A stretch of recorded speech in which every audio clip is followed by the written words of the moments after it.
చేయలేదు కానీ ఏదో కమిటీకి మహేష్ కుమార్ గౌడ్ నివేదిక ఇచ్చి మహేష్ కుమార్ గౌడ్ ఢిల్లీకి పోతారు. అసలు రాష్ట్రంలో అధ్యక్షుడు మహేష్ కుమార్ గౌడ్ చేతిలో అధ్యక్ష పదవి లేదు, ఢిల్లీలో మన ఖర్గే చేతులు లేదు. ఏం కాని వాళ్ళు ఈ మాట్లాడదు. ఇప్పుడు ఇంత రేవంత్ రెడ్డి ఇంత మ్యానిపులేషన్ చేస్తుంది. మహేష్ కుమార్ గౌడ్ అన్న కోమటిరెడ్డి రాజగోపాల్ మీద ఒక్క చర్య తీసుకుంటే మహేష్ కుమార్ గౌడ్ అధ్యక్ష పదవి పోతుంది. కాబట్టి ఆ భయం వాళ్ళ తిరుగుబోడు. ఇదంతా తప్పుడు ప్రచారం. ఇది ఎక్కడ వచ్చింది?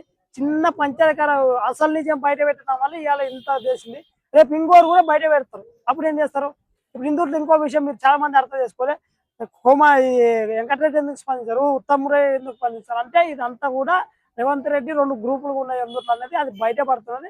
రేపు కొండ సుఖం పడతాయని చేస్తే కాంగ్రెస్ పార్టీ అస్సలు నిజాలు బయటకు వస్తాయని నేను అనుకుంటున్నాను. కాంగ్రెస్ లో ఇప్పుడు కొండ సురేఖ వెనక బట్టి గారు నడిపిస్తున్నారు అని చెప్పేసి అంటున్నారు. ఎంత బట్టి గారు ఒక్కడు అని చెప్పుకోవడం ఇట్లా వెంకటరెడ్డి ఉంటాడు, ఉత్తమ్ రెడ్డి ఉంటాడు, వాళ్ళందరూ ఉన్నాయి నడిపించవచ్చు. లేకపోతే ఎందుకు? ఇంకో పాయింట్ ఏంటంటే ఇప్పుడు ముఖ్యమంత్రి గారికి ఈ ముఖ్యమంత్రి మీద మాట్లాడినప్పుడు ఆ ఎమ్మెల్యేలు అందరూ కూడా ఎవరు వచ్చారంటే వాళ్ళకు నియోజకవర్గాల్లో ఏమి ఇస్తలేదు, మీ ఫైల్ క్లియర్ చేస్తా పోర్రా ఆయన అని చెప్పితే పోయారు తప్ప వాళ్ళు రియల్ గా రేవంత్ రెడ్డి సపోర్ట్ లేదు.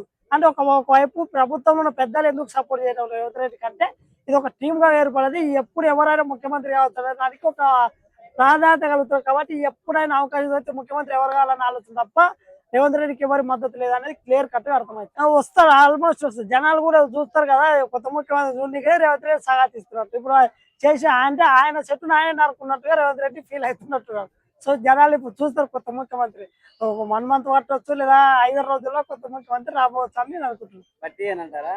బట్టి అని చెప్పలేము, అది చాలా పెద్ద స్టోరీ ఉన్నది. బట్టి లేక షేరింగ్ ఉంటుందా ఏది తెలియదు, కానీ కొత్త ముఖ్యమంత్రి రావచ్చు.